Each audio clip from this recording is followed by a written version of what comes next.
Yeah, I think everybody who watches my channel regularly knows how much I love lever action rifles. They're not only cool, they're practical. Now I have them in calibers ranging from .22 long rifle to .45-70. I mostly use John Browning design models that were originally brought out by Winchester. But recently I put together a Marlin 336, a 30-30 truck gun, if you'd like to go back and look at my video. And I like it more and more all the time. So much easier to put sights on. My .45-70 is a Browning 1886 that was made back in the 80s by Moroku in Japan. On a recent trip to a buddy's shooting range, that 1886, in a soft case, just right in the back seat of my truck, somehow got bumped in transit, and the Williams receiver sight, the ghost ring I had, was bent completely out of zero. That means it's not likely to stand up to hard use, and I had intended that rifle for hard use. I just upgraded that sight. Stick around, we'll talk about it.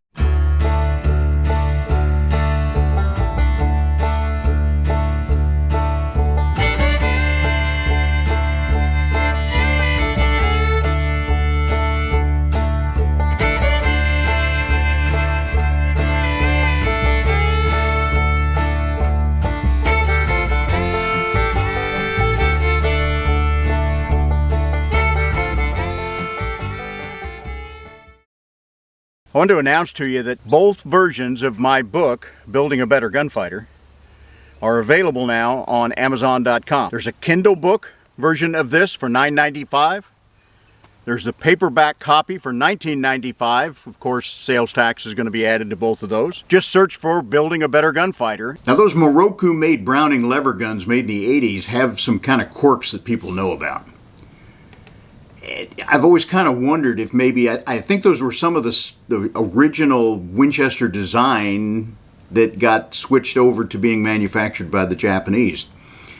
And I wonder if maybe those inch drawings from Browning's originally designed didn't quite get converted over to the Japanese metric tooling.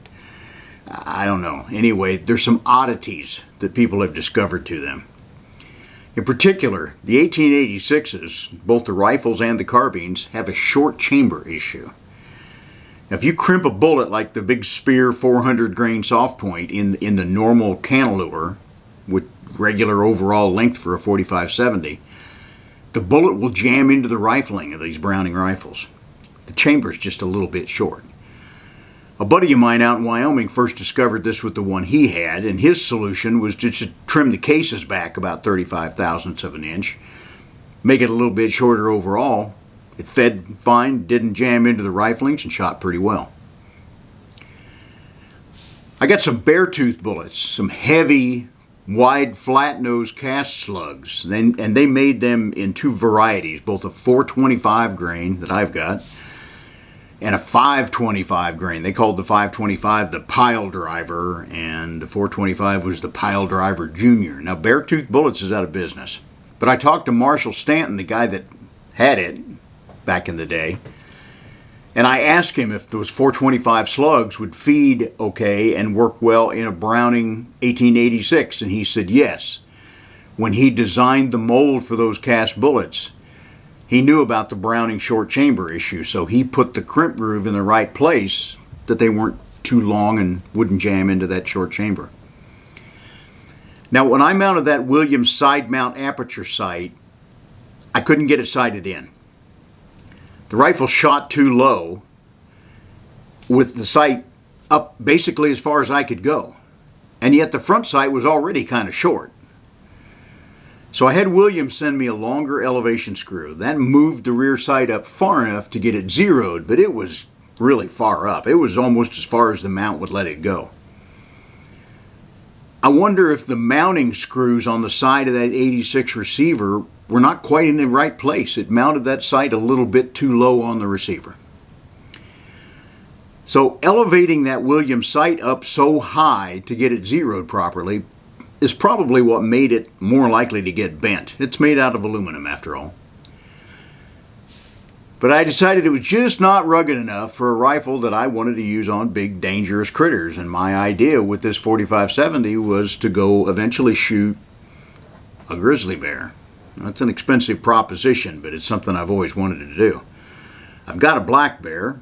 I suppose I could go shoot more of them, but I'd rather step up to the grizzly. Things that can eat you have always kind of interested me.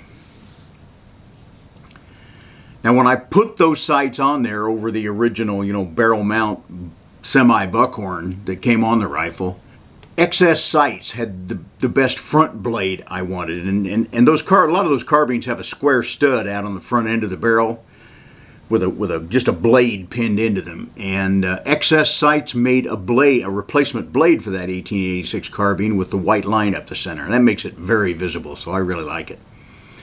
And they made their really excellent ghost ring aperture sight to fit the 86, but it required drilling and tapping down into the receiver, which was more than I really wanted to do at that time. So that's why I chose that side mount Williams to begin with. Well, with the Williams not doing what I wanted, I put a call into XS, and their answer was yes, we still have a few of those 1886 sights left. So I got one. I had my friend Dick Heine, the 1911 pistol smith, help me with the drilling and tapping work to get those holes in the receiver. Could have probably done it myself, but why not let an expert?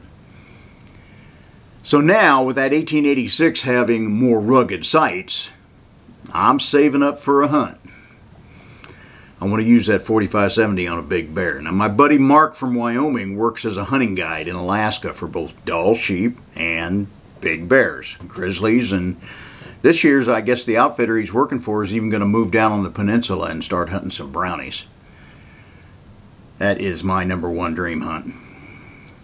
Now if that day arrives, when I save up enough money from my YouTube fortunes, I got to decide what kind of load I'm going to use in that 4570 on a big bear. Now that 425 grain wide flat nose heat treated lead bullet that I have from Beartooth Bullets would be a great choice. And luckily I bought a couple of boxes of those ahead before they went out of business, so I've got an adequate supply. But my friend Jeff Hoffman at Black Hills Ammo also sent me some of his Honey Badger loads. Now these use the Lehigh Defense all copper fluted slugs. They look kind of like a Phillips head screwdriver. And I've shown them before. In fact, I carry that same slug in most of my self-defense pistols. And here's an example of how that thing looks when Black Hills Ammo tested it in gelatin. Creates a tremendous cavity, temporary and permanent cavity in the gelatin, as well as penetrating well over 30 inches. And it's a pretty light load. Pressure-wise, it's probably safe in even old trapdoor type 4570s. So these Lehigh Defense slugs, they make damage like a hollow point or soft point slug, but they penetrate like a full metal jacket, or almost as deep as that wide flat nose cast bullet is likely to go. Wonder which would be the best. My buddy Mark had to go into the alders for 2 or 3 bears that had been shot up in Alaska this year. Now luckily when he got into the alders and found them, they were all dead. They'd been hit well by the hunters. And when he went in after those bears as the guide, he took his .338 Winchester Magnum. Now the scope he has on there, he can dial down to 2 power, but he said, man, I'm talking feet in those alders. He said, I'm thinking maybe a lever action 4570 like yours with a good ghost ring sight on there might be the ticket. So he got one. And now he's been thinking over those same decisions.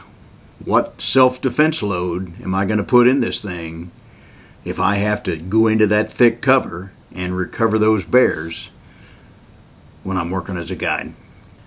You know, dreaming about an upcoming hunt is almost as much fun as actually going on the hunt. Planning, load development, hunt prep, that's fun stuff. Folk, if you like these videos, I ask you to subscribe, resubscribe, like, share it around to your friends. Whether you're dealing with the streets of our country right now, which are getting ever more dangerous, or you're like me and you want to go someplace wild and chase something big and nasty, think through what you need to defend yourself. Prepare yourself and train with that weapon.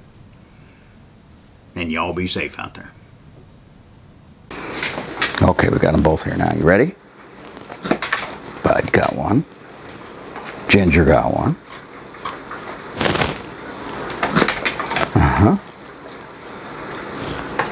Oh, she missed it. She usually gets them, doesn't she, Bud?